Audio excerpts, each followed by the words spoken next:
वरिष्ठम सर्वशास्त्रेषु, या यूं कहें कि सभी शास्त्रों में जो वरिष्ठ है, या यूं कहें कि वंदनीयाम विदुषांश्चैव, बड़े बड़े विद्वानों ने जिसको पूजा है, इसलिए पूजा है क्योंकि कंदराओं में बैठे हुए वो संत हजारों वर्ष शरीर को सुखाया तब भी परमात्मा मिला नहीं, कहीं उसकी झांकी दिखी नहीं। लेकिन जब भागवत जी को टटोला, यहाँ क्या देखा, जिस तत्व को हम वहां ढूंढ रहे हैं वो तो यहाँ बैठा है। यहाँ शब्द शब्द में वो दिखा, तो इन पुराणों के दीवाने, इन पुराणों के पीछे पीछे चल। तो वंदनीयाम विदुषांश्चैव तत्त्वं परमयोगिना, उन संतों ने, उन महात्माओं ने इस भागवत जी के अंदर उस तत्व को देखा है। तो ऐसा ये दिव्य पुराण है, इसकी शरण में हम सब यहाँ बैठे हैं। महात्मा के प्रथम श्लोक में भगवान के स्वरूप और स्वभाव की चर्चा, कि सच्चिदानंद रूपाय विश्वोत्पत्त्यादि हेतवे तापत्रय विनाशाय श्री कृष्णाय वयं नमः। भगवान के तीन स्वरूप, सत स्वरूप, चित्त स्वरूप और आनंद स्वरूप। इस संसार में जहां जहां हमें सत्य दिखाई देता है वो भगवान का अपना स्वरूप है। हम बारंबार अपनी कथाओं में कहते हैं कि जीव कितना भी झूठ बोले, लेकिन 24 घंटे में से पल ऐसा आता है न चाहते हुए भी इसकी मुख से सत्य निकलता है, वो भगवान का अपना स्वरूप है। इस संसार में जहां जहां सत्यता दिखाई दे रही है वो भगवान का स्वरूप है। दूसरा है चित्त। चित्त कहते हैं ज्ञान को, चित्त कहते हैं प्रकाश। हमारे अंदर ज्ञान भरा हुआ है, लेकिन वो ज्ञान दबा हुआ है, प्रकट हुआ ही नहीं।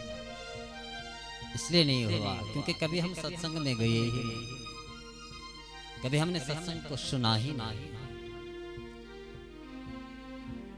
और जब भागवत की शरण में जीव आता है, भागवत की कथा को सुनता है, अंदर बैठा हुआ जो अज्ञान है वो अज्ञान भगता है, अज्ञान ध्वस्त हो जाता है, और हमारे अंदर बैठा हुआ जो ज्ञान है वो ज्ञान प्रकट होने लगता है। तब पता लगता है मैं कौन हूं।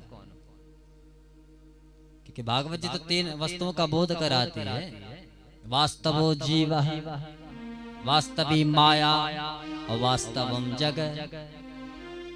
ये जीव अपने आप को समझ पाता है, मैं यहाँ किस लिए आया हूँ, क्या केवल खाने के लिए, क्या केवल पैसा कमाने के लिए? हाँ, क्या हमारा जीवन यहीं तक सीमित है? खाना, कमाना, सोना, बस संतानोत्पत्ति करना। ये तो पशु भी कर रहा है, वो भी तो अपने बच्चों को पाल रहा है। फिर भगवान ने हमको ये मानव जीवन क्यों दिया? यहाँ भगवान ने ये मानव शरीर इसलिए दिया है, कुछ न कुछ हेतु है। वो हेतु क्या है ये तो समझना है। आखिर भगवान ने हमको यहाँ इस धरती पर भेजा क्यों होगा? हमारा हेतु क्या है? जिसने उसको समझ लिया उसका तो कल्याण। तो वास्तवो जीव, जीव ये मानव भगवान की कथा को सुनता है, भागवत जी की शरण में आता है, अपने आप को जानता है, मैं यहाँ किस लिए आया हूँ, मुझे यहाँ क्या करना चाहिए, मेरा लक्ष्य क्या है। वास्तवी माया, जो माया हमको यहाँ नचा रही है, संसार में भटका रही है, उस माया का बोध होता है।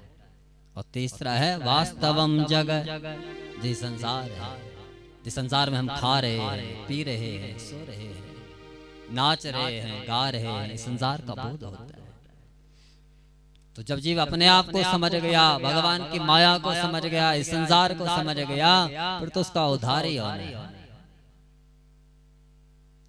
इसलिए इसको समझने के लिए भगवान की शरण में और भगवान की कथा का हमें आश्रय लेना है।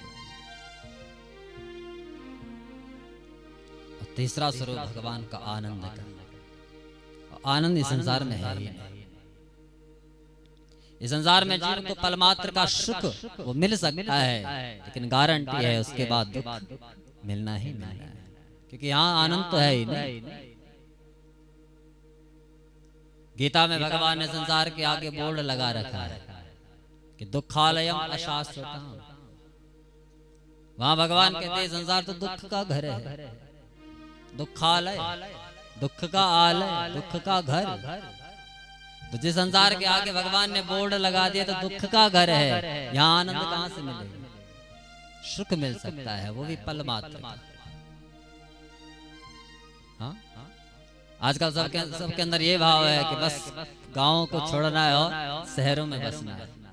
कामना चुभा, कांटा चुभा, ताकि वहां प्लॉट ले लेंगे, मकान बन जाएगा तो सुख मिल जाएगा। पहले तो धन इकट्ठा किया किसके लिए? प्लॉट खरीदने, हाँ जमीन लेंगे, फिर वहां भवन बनाएंगे, फिर मौज से वहां रहेंगे। तो जितना कमाया वो शहरों में लगा, वहां जमीन खरीदी, फिर एक और कांटा चुभा, तो मकान भी बनना चाहिए, लोगों ने तो बना दिया, फिर मकान भी बनाए, फिर अंदर पहुंचे, पलमात्र का सुख मिला, अंदर खाली, न सोफा है, न टीवी है, न फ्रिज है, न एसी है। फिर दुख आया, जैसे तैसे उसको भी लिया, फिर लोगों के घरों में लंबी लंबी गाड़ियां देखी, फिर एक और कांटा चुभा, फिर दुख, वहां तो लंबी लंबी गाड़ियां खड़ी है, मेरे पास तो साइकिल भी नहीं। तो आनंद तो नहीं मिला, पल मात्र का सुख और क्षण मात्र में दुख में परिणत हो। इसलिए संसार में आनंद है ही नहीं, सुख भी आता है तो पल मात्र का। इसलिए संसार में जीव के साथ दो फूल खिलते हैं, एक सुख का और एक दुख का। कभी सुख का फूल गिरता है और कभी वो मुरझा जाता है, फिर दुख का फूल। इसलिए यदि आनंद को पाना है तो आनंद तो केवल भगवान का ही स्वरूप है। जिसने उनका अनुभव कर लिया, जिसने उनको देखने का प्रयास कर लिया, उनको समझ लिया, उसके जीवन में सुख और दुख का फिर कोई मोल ही नहीं, क्योंकि उसको तो भगवान दिख रहा है। और जिसको भगवान मिल जाए उसको और क्या चाहिए? तो सच्चिदानंद रूपाय विश्वोत्पत्त्यादि हेतवे। तो भगवान करता क्या है? तो विश्वोत्पत्त्यादि हेतवे, इस विश्व की उत्पत्ति का कारण भूत वही तो है। इस संसार को वही बनाता है, इस संसार का पालन भी वही करता है, और अंत में संसार का संहार भी वही करता है। यहाँ तो पत्ता भी हिल रहा है तो भगवान के कारण, हवा चल रही है तो भगवान के कारण।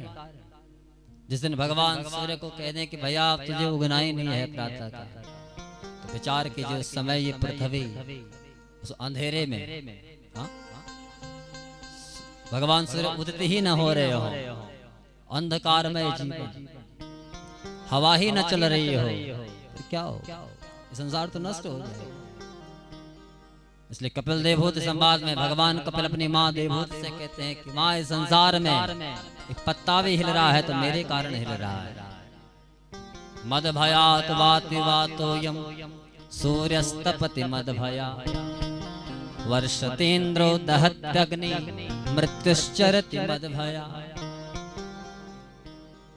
पवन देव हवा को चला रहे हैं मेरे कारण, सूर्य तपा रहा है, भगवान कहते मेरे कारण, अग्नि जला रही है तो मेरे कारण, और यहाँ तक कि मृत्यु आ रही है वो भी मेरे कारण। इसलिए सब कुछ करने वाला भगवान है, लेकिन जीव यहाँ भी अभिमान करता है कि यहाँ तो सब कुछ मैं कर रहा हूँ। इसलिए उस परमात्मा के बिना कुछ भी नहीं है। विश्व की उत्पत्ति करने वाला, पालन करने वाला, पोषण करने वाला, जब तक वो कृपा न करे तब तक यहाँ कुछ नहीं होने वाला। हाँ, हम तो स्वयं कहते हैं यहाँ व्यासपीठ पर हम बैठे हैं, जब तक उसकी कृपा है तब तक गा रहे हैं। जिस दिन उसने कृपा हटा दी, वाणी मूक हो गई, पर दुनिया पूछने वाली नहीं है। इसलिए जिसने उसकी कृपा का अनुभव कर दिया तो उसका तो कल्याण है। और जो वहां भी अभिमान में जीता रहा कि नहीं साहब ये तो मैं तो यहाँ भगवान कहते हैं मेरी भक्ति में तो वो बाधक तत्व है, जिसके अंदर मैं आ गया उसका पतन निश्चित है।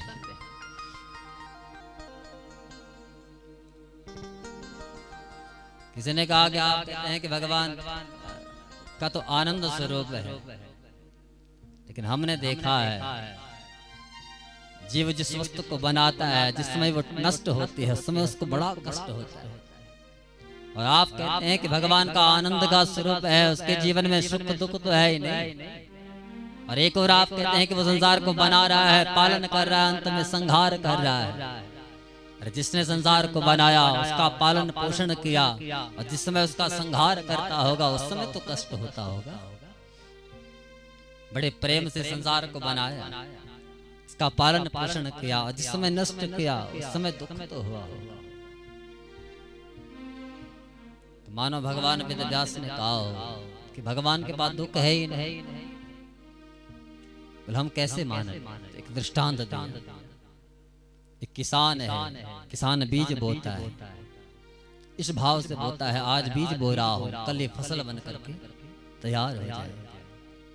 तो किसान बीज बोता है, जल का सिंचन करता है, बीज फूटता है, अंकुर बाहर प्रकट होता है, और किसान उसको भी देखता है।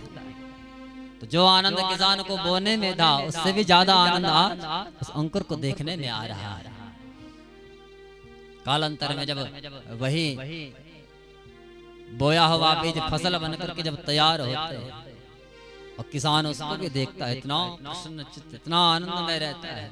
आज मेरी मेहनत रंग ले आए, देखो ना मेरे द्वारा बोया हुआ जो बीज है आज यहाँ फसल बनकर के तैयार हो गया। तो दाराती लेकर के जाता है और बड़े भाव से उस फसल को काटता है। तो किसान को दुख तो नहीं होगा? जो आनंद वहां बोने में था उससे भी 10 गुना आनंद आज काटने में आ रहा है। ऐसे ही भगवान का स्वभाव है। जो संसार को बनाया तो उसी आनंद में थे, पालन किया तो उसी आनंद में थे, और आज संहार भी कर रहे हैं तो उसी आनंद में। इसलिए जो भगवान की शरण में है उसके जीवन में सुख और दुख का कोई मोल ही नहीं है। वो तो आनंद में रहता है, अपनी मस्ती में रहता है। तो विश्वोत्पत्त्यादि हेतवे तापत्रय विनाशाय, भगवान पूजनीय क्यों है? तापत्रय विनाशाय। हमारे जीवन में 3 प्रकार के ताप हमको सताते हैं। हमारे जीवन में 3 प्रकार के दुख है। भौतिक दुख है, दैहिक दुख है और दैविक दुख है। और इन तीनों दुखों का जो हरण कर दे, इन तीनों दुखों का जो निराकरण कर दे, वो भगवान जो उसकी शरण में जाता है तीनों दुखों का वो उन्मूलन कर देता है। तो भौतिक दुख क्या है? हमारे पास आने जाने का साधन गाड़ी है, हम उसमें चल रहे हैं, कहीं गाड़ी खराब हो गई तो आधे रास्ते में फंस गए। हमारे आने जाने का जो साधन है उसके द्वारा हमको जो दुख मिला, संसार के जो भौतिक साधन है उनके द्वारा हमको जो दुख मिला उसको कहते हैं भौतिक कष्ट। दूसरा है दैहिक कष्ट जो इस शरीर को लगता है। यहाँ बैठे हैं, अचानक बुखार आ जाए, जुकाम लग जाए, कोई असाध्य बीमारी लग जाए, डॉक्टरों के पास चले जाए, हजारों रुपए खर्च भी कर दें और फिर भी ठीक न हुए तो कोरोना ने देखो, हाँ ऐसा कोरोना जो दिखता भी नहीं था और इस जीव को हिला दिया, दुनिया को हिला करके लग दिया, जो दिख भी नहीं रहा है। इस शरीर को लगने वाला जो कष्ट है, शरीर को मिलने वाला जो दुख है, उसको कहते हैं दैहिक दुख। और तीसरा है दैविक कष्ट जो ना आपके हाथ में, जो ना हमारे हाथ में। तूफान आ जाए, बवंडर आ जाए, भूकंप आ जाए, जो केवल परमात्मा के हाथ में है। तो बोले इन तीनों दुखों का ये निराकरण चाहते हो, इन तीनों दुखों से निवृत्ति चाहते हो, तो श्री कृष्णाय वयम नमः। भगवान वेद व्यास कहते हैं कि वो परमात्मा इसलिए पूजनीय है कि इन तीनों प्रकार के दुखों का वो उन्मूलन करता है, इसलिए श्री कृष्णाय वयम नमः। हम सब हम श्री कृष्ण को प्रणाम करते हैं, इसलिए अकेले प्रणाम नहीं, ये नहीं कहा कि अहम नमः मैं उनको प्रणाम करता, वयम नमः हम सब उन भगवान श्री कृष्ण को प्रणाम करते हैं। लेकिन यहाँ समझने वाली एक बात है, यहाँ उन प्रभु के लिए श्री कृष्ण कह करके भगवान वेद व्यास ने पुकारा है, जबकि उनका नाम तो केवल कृष्ण था, फिर यहाँ श्री क्यों कहा? बोले श्री इसलिए कहा है कि भगवान श्री कृष्ण के साथ में गायें भी तो हैं। संतों ने इस पर भी बहुत भाव दिए।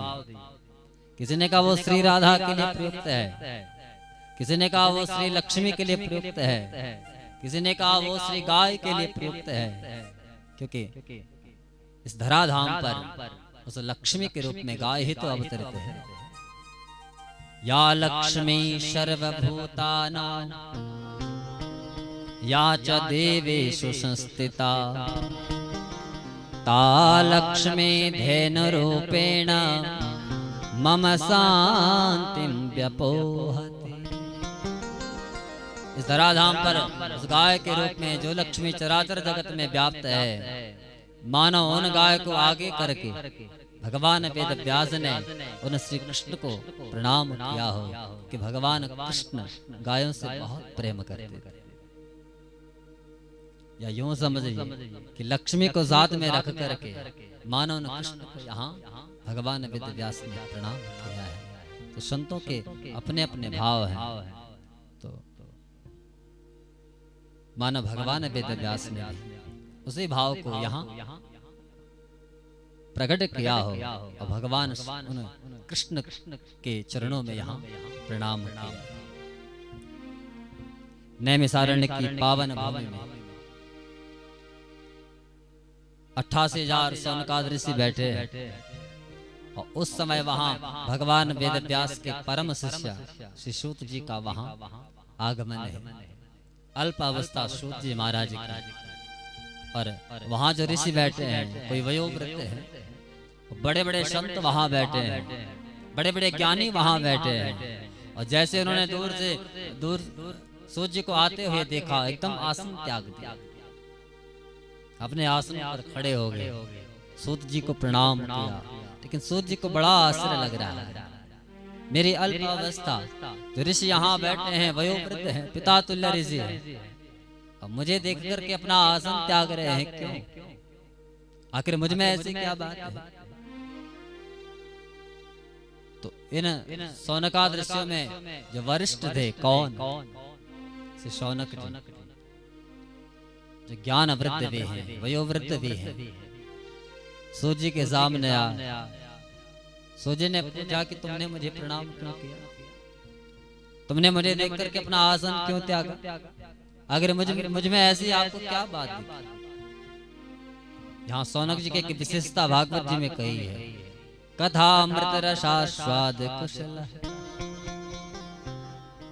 कथा का पान करने में जो परम कुशल स्वयं ज्ञानी है, स्वयं उच्च कोटि के वक्ता है, लेकिन जब किसी वक्ता के सामने बैठते हैं तो अल्पज्ञ हो जाते हैं। ऐसा लगता है कि इनको कुछ आता ही नहीं। हाँ,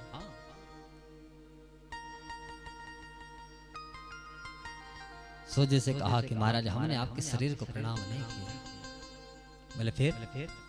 हमने आपके अंदर बैठा हुआ ज्ञान देखा है। और व्यक्ति आयु से बड़ा हो जाए उसको बड़ा नहीं कहते, धन से बड़ा हो जाए उसको बड़ा नहीं कहते, बल से बड़ा हो जाए उसको बड़ा नहीं कहते। धन वृद्धा बल वृद्धा, धन वृद्धा बल वृद्धा, आयुर्वृद्धास्तथैव च,